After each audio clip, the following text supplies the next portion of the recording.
Gordon the Big Engine. Off the rails. Gordon was resting in a siding. Beep, beep, beep, beep. Hello, fat face, whistled Henry. What cheek, spluttered Gordon. That Henry is too big for his wheels. Fancy speaking to me like that. Me, he went on, letting off steam. Me, who has never had an accident.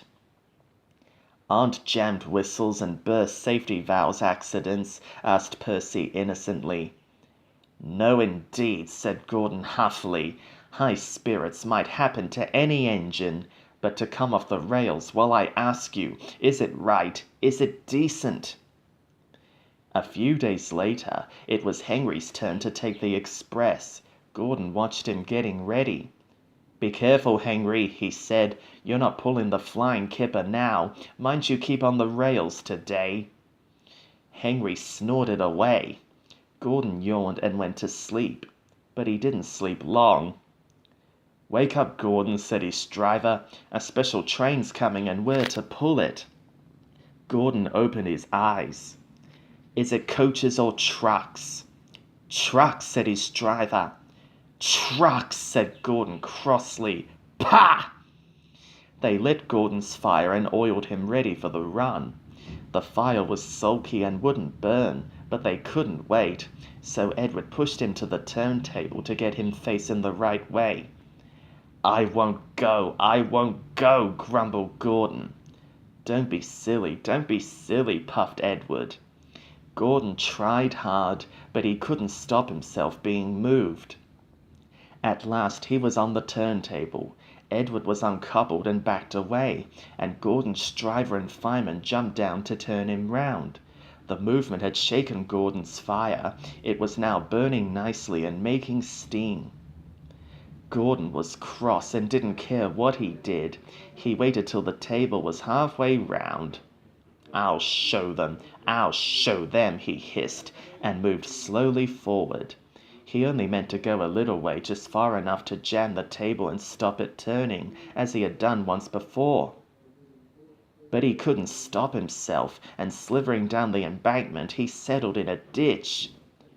Oosh! He hissed, as his wheels churned the mud. Get me out! Get me out! Not a hope, said his driver and fireman. You're stuck, you silly great engine. Don't you understand that? They telephoned the Fat Controller. So, Gordon didn't want to take the special and ran into a ditch, he answered from his office. What's that you say? The special's waiting. Tell Edward to take it, please. And Gordon, oh, leave him where he is. We haven't time to bother with him now. A family of toads croaked crossly at Gordon as he lay in the mud. On the other side of the ditch, some little boys were chattering. Coo, doesn't he look silly? They'll never get him out.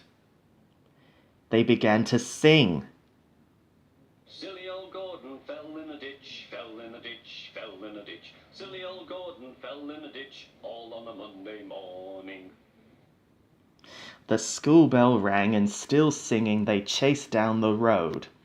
Pshaw, said Gordon, and blew away 3 tadpoles and an inquisitive newt. Gordon lay in the ditch all day. Oh dear, he thought, I shall never get out. But that evening they brought floodlights. Then with powerful jacks they lifted Gordon and made a road of sleepers under his wheels to keep him from the mud. Strong wire ropes were fastened to his back end, and James and Henry, pulling hard, at last managed to bring him to the rails. Late that night Gordon crawled home, a sadder and wiser engine.